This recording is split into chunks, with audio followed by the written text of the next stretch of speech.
السلام عليكم ورحمة الله وبركاته.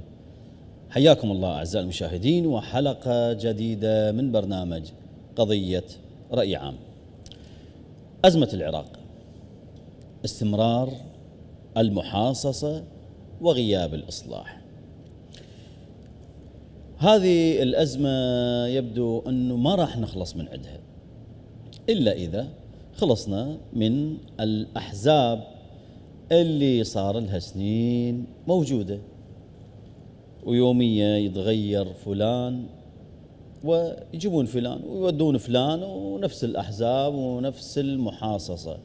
بالمناسبة المحاصصة أصلا ما مذكورة بالدستور ولا أحد جايبها، هذا اختراع ولازم نعطيهم براءة اختراع اللي جابوا موضوع كلمة المحاصصة، وهذول لهم هالقد وهذول لهم هالقد وهذول لهم هالقد. مثل ما تعرفون هو مثلث، وهذا بصراحة هو اسمه نقدر احنا نسميه كعراقيين، هذا مثلث الموت، مثلث دمار العراقيين، اللي صار به تقسيم للسلطات، صار به تقسيم للمناصب، للوزارات، للمدراء العامين وغيرها. لكن وهاي لكن هي اللي توجع القلب. شو وقت نخلص من المحاصصة؟ وش وقت راح نشوف شيء اسمه إصلاح؟ احنا نعرف انه الريحة وصلت للذيل قبل أهلنا يشتمون راس السمكة، لكن احنا نعرف أن الريحة وصلت للذيل والشغلة مليوصة على العراقيين. لكن شو وقت نسمع السؤال المحير واليوجع القلب؟ شو وقت راح نسمع بشيء اسمه إصلاح حقيقي؟ احنا نسمع هذا يريد يصلح وذاك يريد يصلح، وهذا يقول سنضرب كذا وهذا راح نسوي كذا، لكن بالنتيجة ماكو إصلاح. وحقيقة الأمر أن العراق يحتاج قرارات شجاعة وجريئة، لكن منو راح يقدر أن يتخذ هذه القرارات الشجاعة والجريئة؟ 19 سنة طبينا بال20 سنة ولحد الآن نفس المشاكل. ومن المعيب أن نتكلم عن خدمات، لكن هي خدمات ماكو. ليش من المعيب أن نتكلم عن خدمات؟ لأنه شوفوا جيراننا وين وصلوا. هسه ما نسولف على أوروبا، شوفوا جيراننا وين وصلوا، وشوفوا العراقيين شلون عايشين. كثير من الأسئلة والتساؤلات والمحاور راح نتكلم بها مع ضيوفنا الأعزاء. معنا عبر الأقمار الصناعية الأستاذ يونس العبودي. حياك الله أستاذ يونس. حياك الله وحيا مشاهديكم الكرام. يونس الكعبي وليس العبودي للتصحيح. شكرا جزيلا أستاذ. حياكم الله. ومعنا أيضا عبر سكايب الأستاذ أحمد الخضر. حياك الله أستاذ أحمد. تحياتي زميلي الفاضل خياد، وتحية طيبة إلى ضيفك وزميلي الأستاذ يونس. حياكم الله. حياك الله أستاذ أحمد. حياكم الله. أبدأ معك أستاذ يونس الكعبي، وتحياتي لجنابك مرة أخرى. العراق بحاجة لقرارات شجاعة من أجل التغيير والإصلاح. من يمتلك هذه الشجاعة والإرادة في ظل هيمنة دول وأحزاب تمتلك ميليشيات وسلاح؟ من راح يتجرأ ويقلب الطاولة ويتخذ قرارات حازمة وقوية بمصلحة الشعب العراقي؟ لك الحديث عفوا. نعم، مكرر الترحيب بك وبأستاذ الفاضل الأستاذ أحمد والجمهور الكريم. يعني شكرا لهذه الاستضافة. حياكم الله. يعني هذا الموضوع حساس ودقيق ومتشعب، يعني موضوع نعم. الإصلاح. وأيضا اليوم أصبحنا نبحث عن الإصلاح بعد أن يأسنا أنه نجد حالة صحيحة في المجتمع. الآية الكريمة تقول بسم الله الرحمن الرحيم: إن الله لا يغير ما بقوم حتى يغيروا ما بأنفسهم. إذن الإصلاح يبدأ من النفوس، يعني حتى مهما قوانين، قرارات، إجراءات، يعني يمكن الكثير سمعوا من، يعني في كل حكومة هناك هيئات ومجالس ومكافحة الفساد وقرارات كثيرة، ولكن نلاحظ في كل مرة أنه هذه الغدة السرطانية تزداد يوم بعد يوم إلى أن أصبحت إلى يعني مكانات حساسة في الدولة العراقية. ويمكن التحقيقات الأخيرة كشفت عن أشياء قد يعني لا يرغب بسماعها المواطن العراقي. إذن المسألة تبدأ في إصلاح نفوس هذا المجتمع وعدم تقبله الفساد والفاسدين. هذه هي النقطة الأولى في التحول، أن المجتمع يجب أن يرفض هذا الفساد ويرفض هذا التعامل مع هؤلاء الفاسدين حتى تأتي الإجراءات الصحيحة. لأن في هذه المرحلة المشكلة أن الفساد أصبح مافيات وأصبح مصطلحات أكبر من المصطلحات المتداولة في ملفات الفساد. يعني المسألة ليست شخص قد اختلس أموال أو قد استغل منصب وهو خائف. اليوم الفاسد يكون أقوى من الدولة في بعض الأحيان. نعم. عفوا أستاذ، أنا أعتذر على المقاطعة، ولكن يا ريت التليفون، أعتقد أستاذ أحمد أكو تليفون مفتوح. أنا أشكرك شكرا جزيلا. لا يعني عفوا أستاذ يونس. كتمت. نعم. نعم.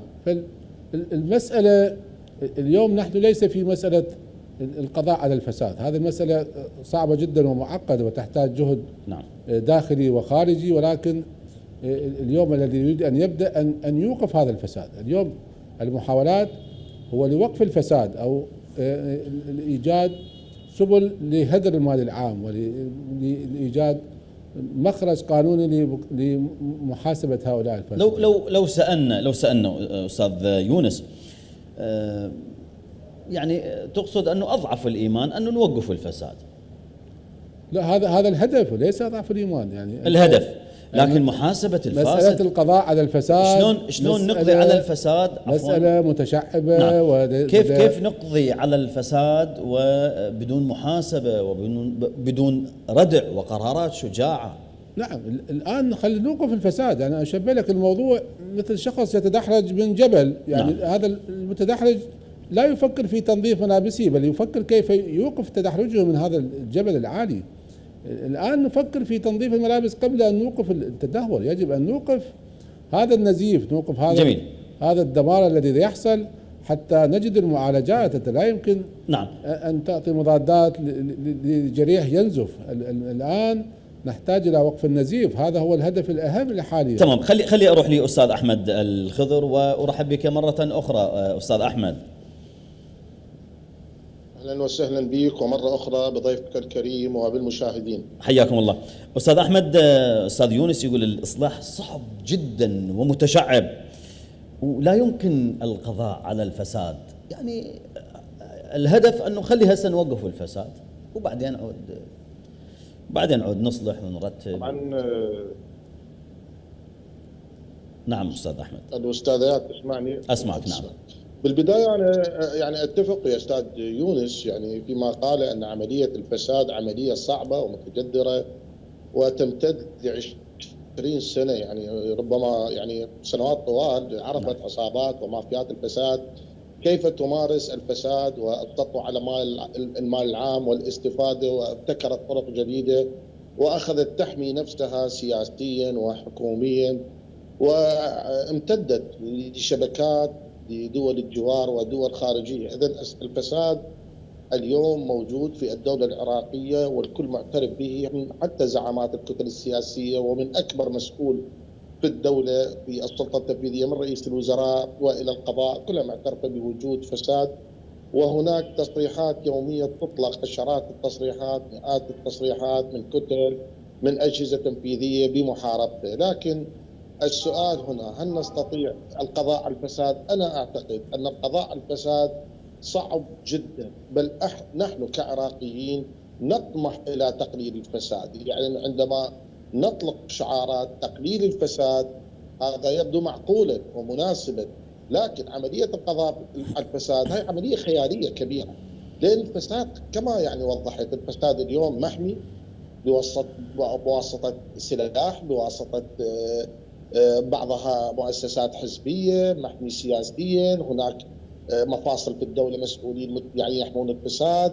إذن عملية القضاء على الفساد هاي عملية يعني كبيرة جدا وطموح ذو سقف عالي، لكن نحن نريد نقلل الفساد. هناك إجراءات ممكن أن تتخذها السلطة في عملية تقليل الفساد. طبعا تصريحات السيد السوداني هي مشجعة الحقيقة، لكن الشعب العراقي لا يريد تصريحات، يريد تنفيذها على أرض الواقع. أعتقد أن تنفيذ تصريحات السيد السوداني في مواجهة الفساد تحتاج ليست فقط أجهزة رقابية وقضائية داخلية. واليوم حسنا فعل عندما قال سنستعين بجهات دولية لها الخبرة في التحقيق ومكافحة الفساد في التحقيق في ملف الجمارك والأمانات الضريبية. طبعا أكيد إحنا لا نجي ونقول إحنا نخترع الطرق وإحنا نخترع العجلة عفوا.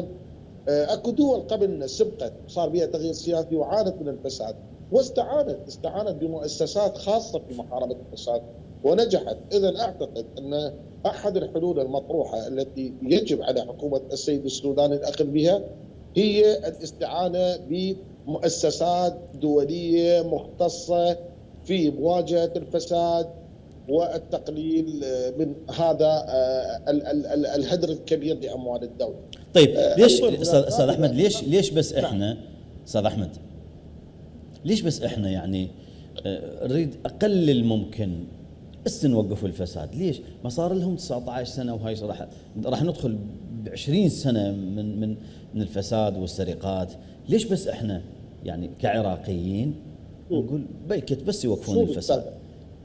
طيب ما اللي حب حكم العراق صار 19 سنة وراح ندخل بال20 هم نفسهم بس غيروا المناصب والأسماء لا أكثر، ولا هي نفس الكتل ونفس السيستم يشتغلون عليه؟ شوف أستاذ يعني حتى نكون صريحين ومنصفين. نعم. أولا السنوات الماضية خلينا نكون صريحين. نعم.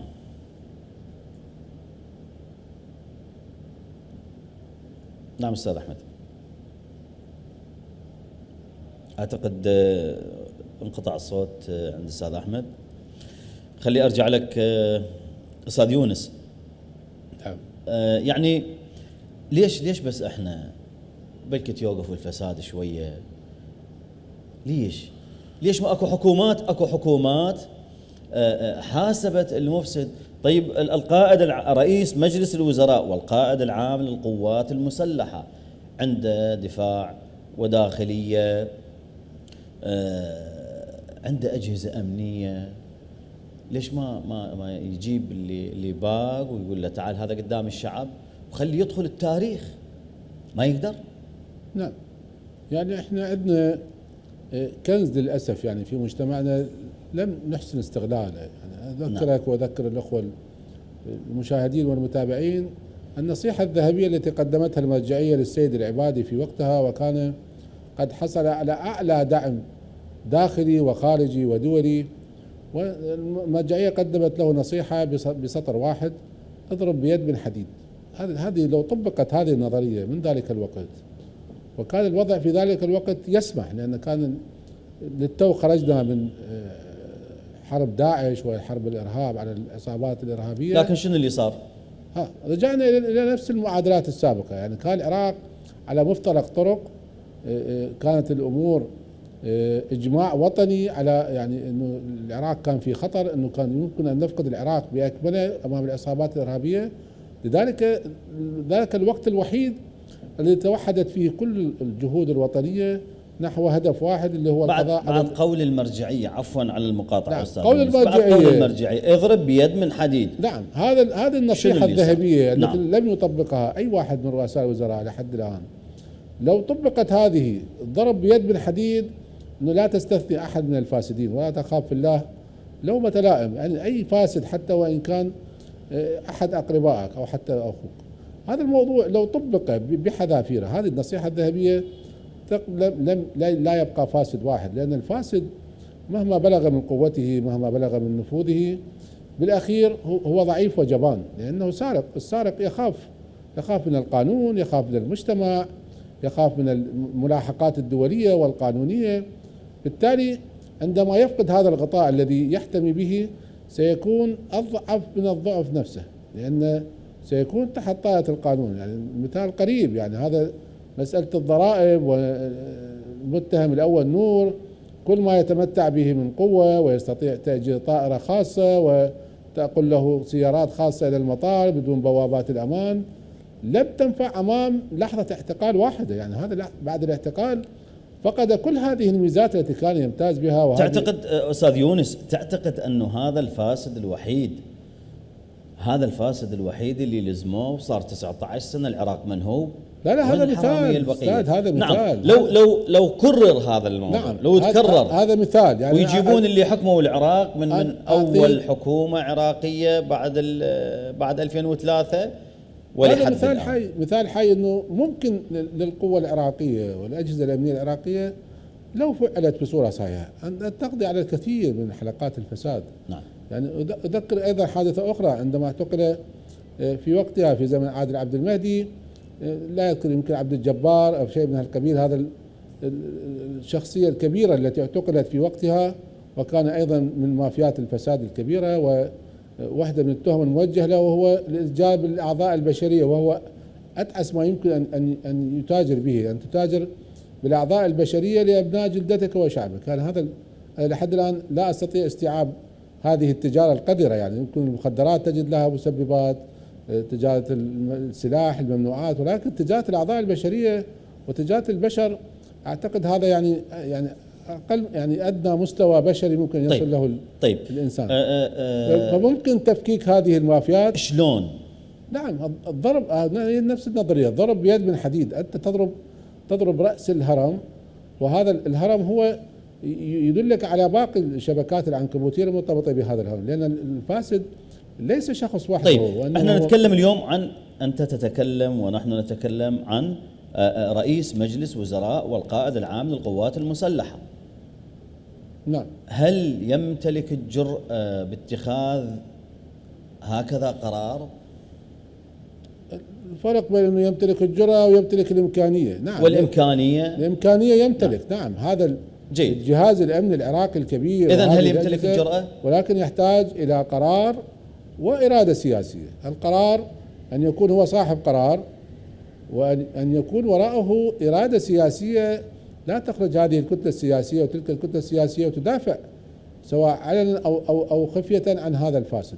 جميل. إذا سقط هذا الغطاء عن أي فاسد مهما كان هذا الاسم كبير في المجتمع، سيسقط يعني سقوط الورقة الميتة من الشجرة. يعني ليس الموضوع بهذه الحالة الكبيرة. نعم حاليا متشعب، وهناك أغطية سياسية وأغطية مافيات وعصابات منظمة وارتباطات دولية، لذلك يشعر الفاسد بالقوة. وهناك مصطلح جديد يعني في العراق أعتقد هذا يعني اخترع، أنه صناعة الفساد، وليس يعني فاسد بنفسه، يخلقون مسؤول فاسد. يعني المنظومة الفاسدة تأتي بمسؤول، تشتري هذا المنصب لهذا المسؤول بثمن. يعني لاحظ كيف أنه يأتي يشترون هذا المنصب لهذا الشخص، ويأتي هذا لخدمة منظومة الفساد.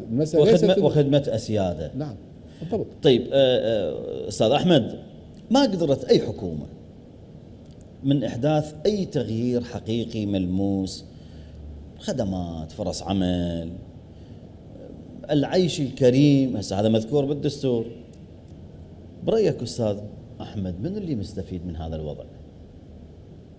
طبعا هناك أكيد يعني جهات كبرى مهيمنة على العملية السياسية ربما مستفيدة من هذا الفساد. حتى لقاءات بعض رؤساء هيئة النزاهة في العهود السابقة، يعني في الحكومات السابقة، خرجوا على التلفزيون في مقابلات تلفزيونية وقالوا نحن رصدنا العديد من ملفات الفساد.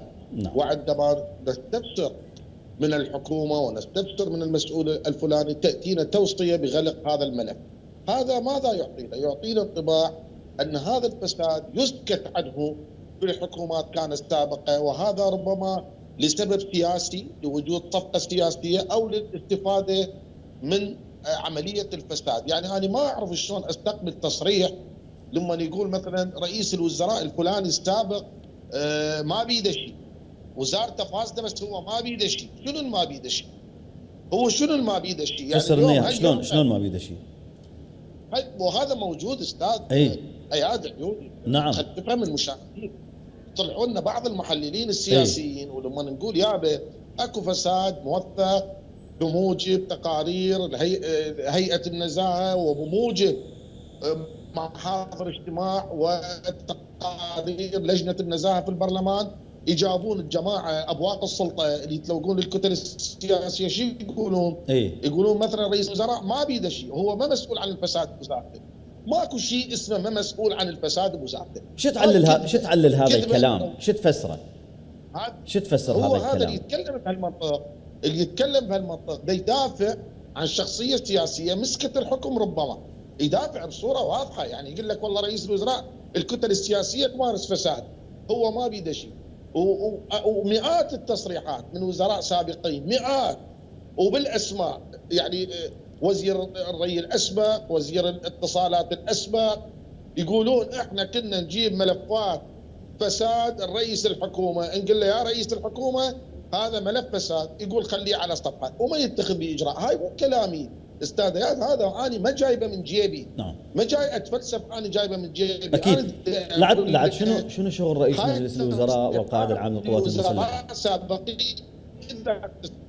شنو شغله لعد الاسم الكبير هذا من تسمع به رئيس مجلس الوزراء والقائد العام للقوات المسلحه، شنو شغله؟ انا طالع وياك لقاءات هواي مناقشين هذا الموضوع. نعم. هذا واحد. عمليه الثانيه، انا ما جاي اجيب تصريح من جريده، او ما جاي اجيب تصريح من مواطن عادي. نعم. دا اجيب تصريح من وزير سابق. زين، هذا لما يصرح بهالجهه ما يجب استدعائه من قبل البرلمان العراقي، من قبل لجنه النزاهه، تعال انت خدمت وزير بالدوله العراقيه في احد الحكومات، شنو هذا الملف اللي طلعته على التلفزيون؟ هذا اذا كان البرلمان يمثل الشعب ويبحث عن مصلحه الشعب. مو هاي واحده. نعم. هسه استاذيات، احنا واقع عندنا برلمان. مساله تمثيل شعب ما تمثيل شعب هاي يجوز نختلف في وجهات النظر. انا اقول يمثل، انت تقول ما يمثل، وهاي بها جدليه كبيره، لكن اكو برلمان واكو بلجنه نزاهه من المفترض هاي احد واجباتها، واكو هيئه وطنيه للنزاهه وجهودها مباركه، يعني قاعد تشتغل، بس شغل العمليه كبيره. هاي واحد. احنا شو نقول لما يطلع وزير سابق باحد الحكومات يتحدث عن ملف فساد كبير سلمه الى رئيس حكومته في وقت ولم يتخذ به اجراء، هذا الملف شنو مصيره؟ هل هذا الوزير كان يتجنى يقذف الاتهامات جزافا؟ لو فعلا اكو فساد ما حد يرد عليه، ما حد يقول يابا هذا الملف حقيقي او غير حقيقي. هاي واحد. القضيه الثانيه، لجنه النزاهه المفروض تستدعي الوزراء السابقين، يابا اكو ملفات فساد بوزاراتكم، سلمتوا ذممكم وماكو ملفات فساد، ايضا هذا الاجراء مغيب. الاجراء الثالث، الناشد احنا الادعاء العام الموقر، كل التقدير والاحترام الى الادعاء العام الموقر، نقول له انت جاي تسمع هاي التصريحات، وهذه التصريحات بحسب القانون وفي كل دوله هي عباره عن بلاغ للادعاء العام. يعني انا اليوم لما اتكلم بقضيه فساد معينه بالارقام وبالاسماء يعتبر بلاغ للادعاء العام، وعلى الادعاء العام التحقيق فيه، من ثم لا اطلع اني كاذب اتحمل مسؤوليه الكذب مالتي، ولا اطلع اني صادق، وهاي عمليه غير عمليه ياخذ اجراءها الفساد. فهناك اجراءات الحقيقه غير متخذه لحد هذه اللحظه. السيد السوداني اعلن عن اجراءات، اعلن تصريحات جيد جدا، يعني هذا والله جد مبارك، لكن احنا نريد الاجراءات، نريد اجراءات الملفات اللي تحدثوا بها الوزراء السابقين، وهم شخصيات مرموقه ونزيهه تحدثت عن ملفات فساد كبرى، وقالت في تصريحاتها المتلفزه وموجوده في اليوتيوب نحن سلمنا ملفات الفساد الى رئيس الحكومه في ذلك الوقت. تعال يا عمي رئيس الحكومه، شقدت بها اجراء، هل هذه الفساد سلمك اياه الوزير الفلاني في وزارته، هل هو ملف فساد حقيقي ام ملف فساد مو حقيقي؟ طيب. حتى المواطن لا يصير عنده تشويش. لا مو بس هاي، حتى المواطن يفتهم، حتى الناس تقول والله اجى اكو من يحاسب. ولكن خلي اروح للاستاذ يونس. استاذ يونس، ده نشوف الوزراء السابقين وغيرهم، يعني اللي من نفس الاحزاب ومن نفس التيارات اللي ما حد يقدر يندق بيهم طبعا، فرئيس مجلس الوزراء شو يسوي؟ يحيلهم للتقاعد، وكأنه يعني تكريم، ما يقول له تعال سولف لي مثل ما تفضل استاذ احمد. احكي لي عن ذممكم، عن ملفات الفساد، المشاريع الوهمية، الوزارة هل قد أخذت ميزانية، إيش قدمت مثلا للصحة، إيش قدمت الوزارات الخدمية الكهرباء وغيرها، تعالوا بالتقاعد. هذول الهيئات المديريات مو بس الوزارات شو دي يحالون على التقاعد، وكأنه يعني بس يستلم التقاعد مالته وما مبين بعد جنته في يمينه ويسافر يطلع ويعوف الأول والتالي.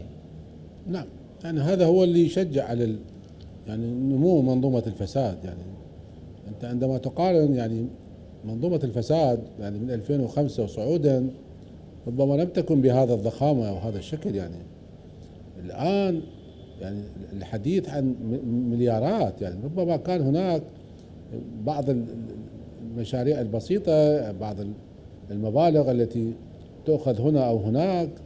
اليوم نسمع عن مبالغ خيالية. يعني أنت عندما تسمع عن هدر تكفي ميزانيات بلدان. ميزانيات شنو أستاذ اياد؟ نحكي عن مئات المليارات. نعم، يعني هي ميزانيات بلدان يعني. نعم. دول. الحديث ان الهدر في الاموال العامه مبالغ خياليه، هذا ما كشف عنه. ما لم يكشف موضوع كبير حقيقه. يعني المشكله انه الكل تعرف هذا الفساد والكل تتعايش مع هذا الفساد، ولكن لا احد يجرؤ على انه نقول انه هذا فساد. لا احد هي هنا المفصليه. لا احد يجرؤ. تبدا من المجتمع. اليوم المجتمع يتعامل مع كل دوائر الدوله، مثلا دوائر الضريبه، دوائر المرور، دوائر التسجيل العقاري، اي كل الدوائر. تلاحظ هذا الموضوع وكانه اصبح شيء عادي. يعني اخذ الرشوه واخذ مبالغ على انجاز معاملات او تسهيل مهمه لمقاول او تاجر. يعني حتى تسمع بعض القصص انه بعض الشركات الاجنبيه عندما تاتي العراق تضع في حسابها ان هناك من سيطالبها بمبالغ، يعني كوميشنات. وين اذا وين الاصلاح بالموضوع؟ اصبح الموضوع وكانه قانون غير مكتوب. يعني موضوع الفساد، يعني حتى اللي ما يريد يشارك بالفساد سيجد نفسه مشاركا في الفساد بشكل او باخر.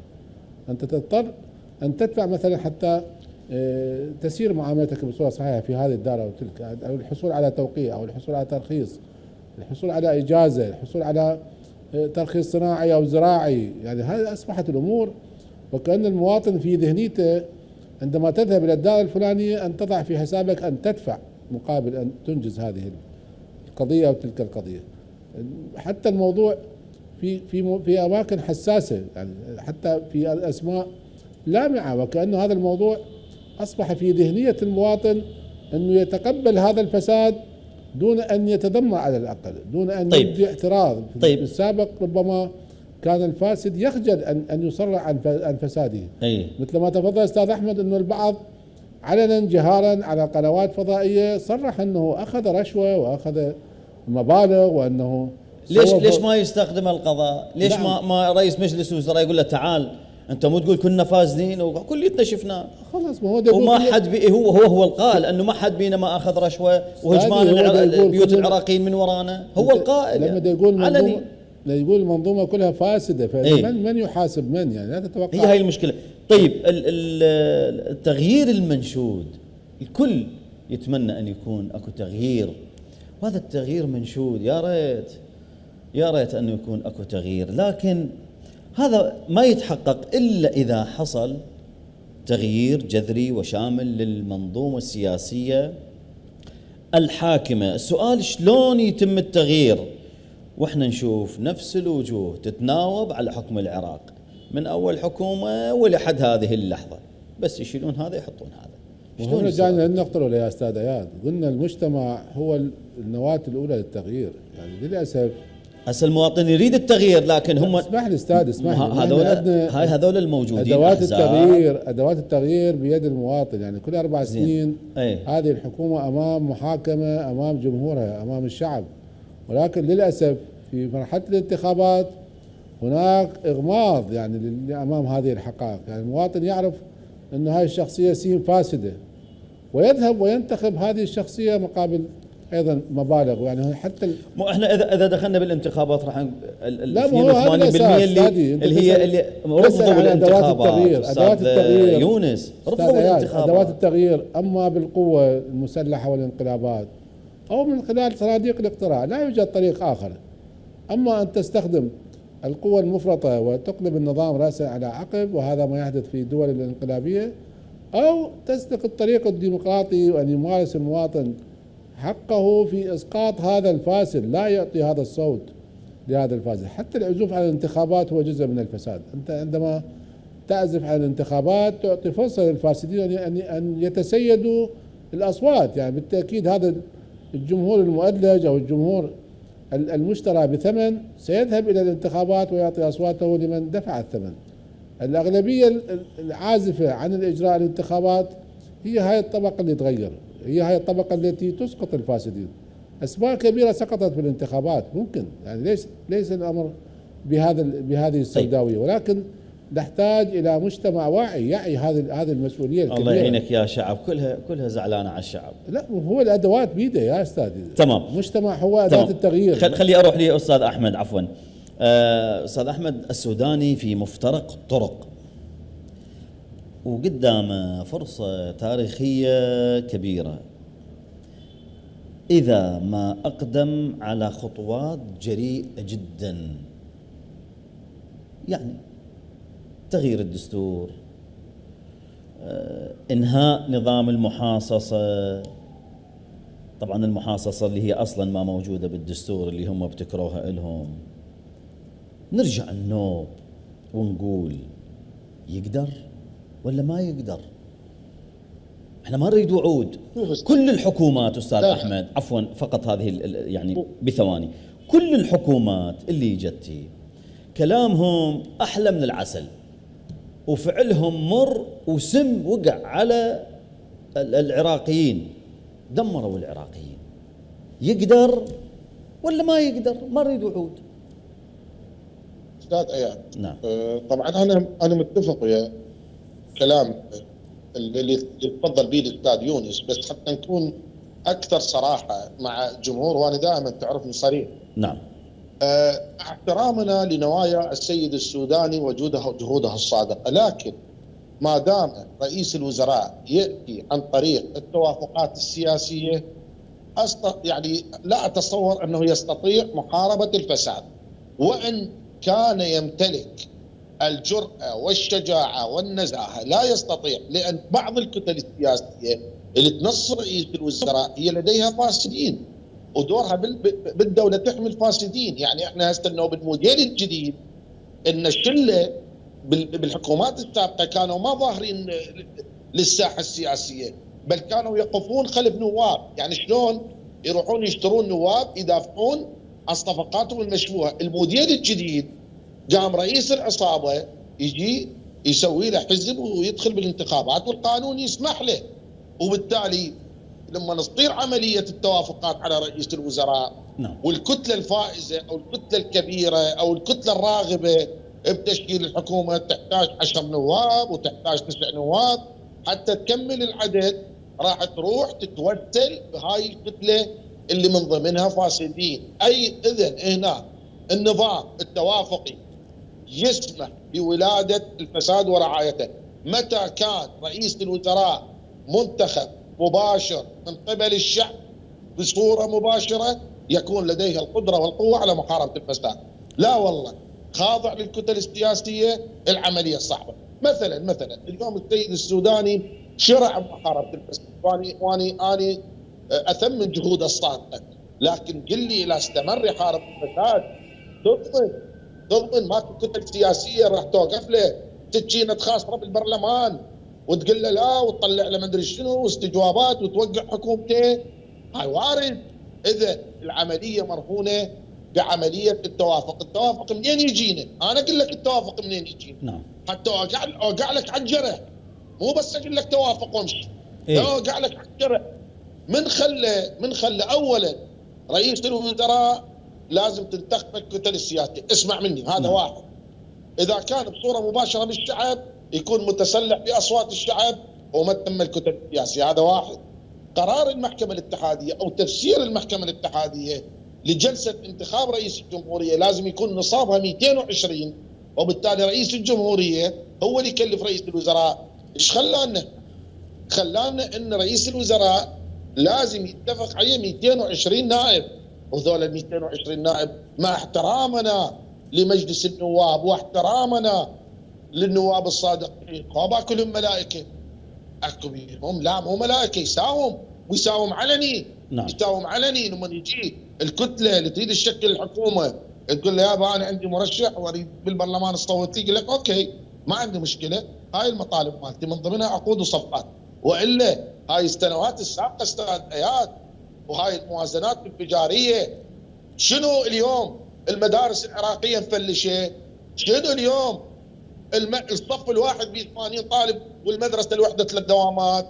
شنو الرحله قاعدين عليها 6 طلاب؟ شنو الاهالي تشتري كتب للطلاب ودفاتر؟ شنو الجام مكسر بالمدارس وبالشتاء الطلاب تتراجف بالبرد؟ ليش؟ حتى المدارس الاهليه واهل المدارس الاهليه ونعرف كل من الاستثمارات هاي منو يحميها؟ تزدهر كل من ياخذ ابنه وعندما عنده يوديه المدرسه الاهليه. ليش؟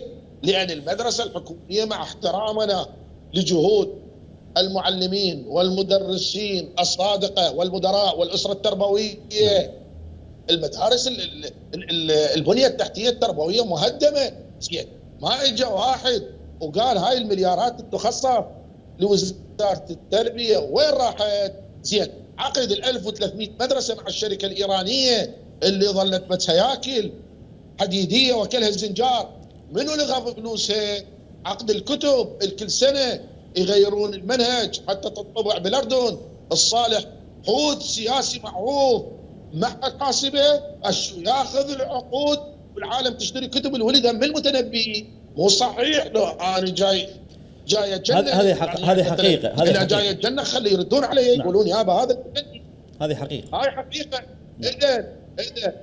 اذا اخي العزيز حتى نكون صريحين وننهي جدليه الفساد ينتهي بوجود رئيس وزراء منتخب قبل الشعب ما خاضع السياسيه وتاثيرات الاحداث، يروح يشتغل منتخب يشتغل.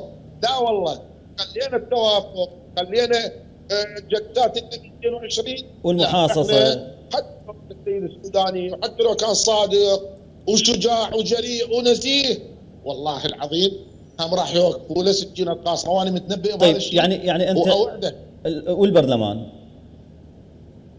راح اقول لك في اليوم شوف السوداني والله اكو ملفات اذا مسها السيد السوداني وانا اعتقد على مكتبه هي الان والله العظيم لهاي الاصوات اللي تشوفها بالساحه السياسيه راسا الشيطنه.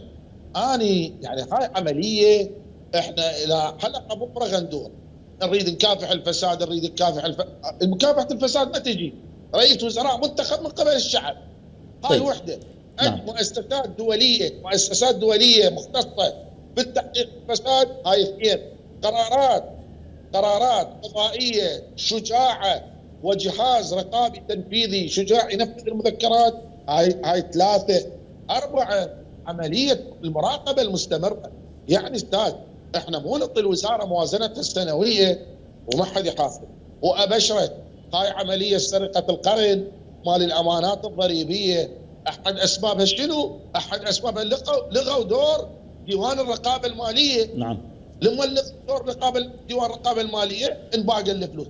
تمام. السؤال هنا نعم. منو لغى دور الرقابه الماليه؟ تعال شنو يطلع التقاعد اليوم؟ احد المشاركين بهذا الملف مال الغاء ديوان الرقابه الماليه يحال على التقاعد، وهو اسس العمليه، هو صاحب المقترح بالغاء دور الرقابه الماليه. شلون يحال على التقاعد هذا؟ شلون يحال على التقاعد؟ فعمليه وكانه تكريم. العمليه عمليه عميقه، عمليه كبيره، والسيد السوداني عليه يفتح ملفات ويكون شجاع ويخلي لجنه بكل وزاره وبكل دائره هاي تريد تحارب الفساد هالصوره هاي تحاسب. هاي موازنتك وين صرفتها؟ حساباتك الختاميه. عمي تعال يا وزاره دا تستلمين عشرات المليارات من الدولارات. اعطيني حساباتك الختاميه. خلي اروح لاستاذ يونس. خلي اروح لاستاذ يونس. طولنا عليه. استاذ يونس، تسمع استاذ احمد والحلول اللي عند استاذ احمد اني خلي يكون رئيس منتخب من قبل الشعب، بعيد عن الاحزاب وبعيد عن التيارات، ويكون انسان مستقل والشعب ينتخبه. والمفروض ايضا يكون اكو جهاز تنفيذي قوي يسند هذا الرئيس. لا يعني ويكون الوضع خلصانين من انه هذا تابع لايران وهذا تابع للامريكان وهذا عنده ميليشيات وهذا يقول من يسولف ترى الكاتم موجود والاغتيالات وغيرها. نخلص من هاي الامور كليتها وصدق يضرب بيد من حديد.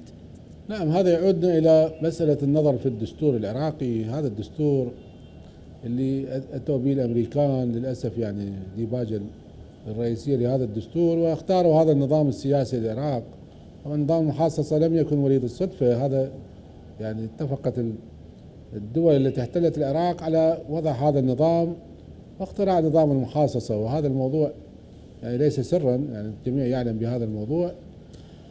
مساله تغيير الدستور ايضا سيمر من خلال الكتل السياسيه، لانها هي تمتلك السلطه التشريعيه. السلطه التشريعيه هو البرلمان، ومساله تغيير الدستور يتطلب اراده سياسيه. يعني مساله انتخاب الرئيس مباشرة من الجمهور يتطلب تغيير في ديباجة الدستور والنصوص التي تنص على كيفية اختيار رئيس الجمهورية ورئيس الوزراء وباقي السلطات في الدولة العراقية. هذا يحتاج إلى إرادة سياسية، وإرادة سياسية حقيقية، أنه تدرك هذه الأحزاب أن هناك ضرورة وطنية، يعني بعيدا عن المصالح الخاصة والولاءات وما إلى ذلك من كل هذه الأمور التي شابت السياسة العراقية للأسف. أن نرجع إلى أصل السياسة اللي هي قيادة البلد. المسألة أنه الأحزاب السياسية ليس لنهب البلد، وإنما هي توجد الأحزاب لتنظيم الحياة السياسية، لإيجاد فرص أفضل وتنافس من أجل تقديم الأفضل. هذا هو النظام البرلماني في العالم. عندما يفشل حزب في إدارة الدولة يأتي حزب آخر منافس يقدم عروض للجمهور أفضل من الحزب السابق، وإذا لم يستطع فسيسقط في الانتخابات القادمة. احنا للأسف يعني النموذج الفاشل هو الذي يدعم، وأيضا المسؤول الفاشل هو الذي يتسيد المشهد، وهو الذي يدعم من هذا الطرف وذاك الطرف، وأصبح الفاسد هو المتصدر للمشهد السياسي والمشهد الوظيفي والمشهد الاجتماعي. حتى في المشهد بعض القضايا الاجتماعية والوجاهية نلاحظ هؤلاء الفاسدين أيضا هم المتصدرين. يعني حتى في القضايا الإنسانية وتقديم المساعدات تراهم هم السباقين، وكأنهم هم أصحاب الفضل وهم أصحاب الوجاهة الاجتماعية. للأسف يعني تغيرت حتى المفاهيم. إذا نحتاج أولا إلى تغيير الدستور. هذا الدستور فيه قضايا كثيرة وخفايا هي السبب في هذه التشكيلة العجيبة الغريبة للسياسة العراقية، التوافقية والمحاصصاتية والولاء لهذا الطرف وذاك الطرف، وهذا الطرف يتدخل في الانتخابات ولا يتدخل في المناصب، وأصبحنا في فوضى سياسية حقيقية. يعني لا تعرف، يعني لا أحد اليوم من عباقرة السياسة أن يعرف السياسة في العراق كيف تسير. لا أحد يستطيع تفسير هذا المنهج السياسي الواضح للدولة العراقية، لا أحد يستطيع. كل واحد له نظرية وله فكر وله يعني إرادات تختلف عن الآخرين، يجتمعون فقط عند المصالح ويفترقون على أبسط الأمور. ولذلك عجلة التقدم في البلد لا تتقدم، لأنه باختصار شديد لا توجد إرادة سياسية لبناء بلد. البلد يبدأ بناء من بناء الإنسان، ليس بالعمارات الجميلة والمولات طيب خلينا نرجع لموضوع الأحزاب. عفوا يعني موضوع الأحزاب أستاذ يونس، لأن بدأ الوقت يداهمنا. إذا هي نفس الأحزاب وجنابك تقول البرلمان يكون مراقب وتشريعي، أشو هي نفس الأحزاب اللي قابضة على خوانيق العراقيين، اللي قابضة على زمام السلطة، هم نفسهم عد الأصابع. شنو شغل البرلمان لعاد وعليه من الانتخابات، وليش ينذب اللوم على الشعب؟ وإذا صارت الانتخابات يدخلون نفسهم وهم كلهم أكثرهم عندهم أجنحة مسلحة يدخلون للانتخابات. ليش؟ اللوم على الشعب. ليش اللوم الشعب؟ إذا الشعب ده يشوف حزب عنده أجنحة مسلحة وده يدخل للانتخابات، بالنتيجة شنو شغل البرلمان وشنو فائدته؟ 19 إلى 20 سنة راح ندخل وهم نفس اللون ونفس الأذية ونفس الصمت المطبق. أما لما يصير الموضوع يخص تقاعد البرلماني، يخص اللي هم عايد إلهم، لا يجتمعون ويقرون. لكن الأمر اللي يخص المواطن ما يقروا. شنو فائدتهم وشنو وجودهم وشنو فائدة انتخابهم؟ أستاذ العزيز أستاذ يونس عفوا. نعم. باختصار لأنه بدأ الوقت يداهمنا. العقد السياسي هو هذا المتوفر حاليا، يعني كنا البديل هو الانقلابات والفوضى، ولا يمكن أن نذهب بالشعب إلى الفوضى. يعني هذا النظام أكيد إصلاح النظام السياسي هو أولى من إصلاح يعني قلب النظام وبدء نظام جديد. يعني المسألة شعبنا بعد ما يتحمل كل هذه التبعات، فباكو غير هذا الطريق هذا يعني رغم صعوبته ولكن ممكن الوصول إلى تغييرات. يعني لاحظنا أنه برلماني واحد صحيح ممكن أن يقلب الطاولة على الجميع. يعني واحد يفرق، يعني واحد بس إذا كان صحيح. يعني لاحظنا ما يريد نجيب أسماء حتى نروج إلى هذه الشخصية وتلك الشخصية، ولكن شخص واحد إذا كان صادق مع شعبه لاحظنا كيف تفاعل ملايين مع هذا الشخص. فكيف لو كان من هذا الشخص فد 20 فد 50 أو 100 ممكن أن التغيير ممكن يا سيد العزيز. يعني يجب أن نثق بهذا الشعب. لكن وين نلقى هذول البرلمانيين اللي يسولف؟ هذا الشعب يلقاهم مو احنا نلقاهم. خلي اروح لاستاذ احمد الخضر. استاذ احمد باختصار عفوا، شنو علة العراقيين وتاليها شلون؟ وين ينطون وجوههم؟ العتب على العراقي يقول له ليش ما تنتخب؟ طيب ما لما ينتخب يطلعون ذولا، واللي يقاطع يقول انا على من انتخب. هسه ما رجعنا للانتخابات، اذا احزاب وعندها اجنحه مسلحه، بنفس السؤال اللي سالت به استاذ يونس بنصف دقيقه لو سمحت. اولا عدد المقاطعين اكثر من عدد الناخبين 82%. نعم تقريبا 82. هذول المقاطعين فيما لو انتخبوا برلمانيين صالحين ايش قد يطلعون نسبه بالبرلمان؟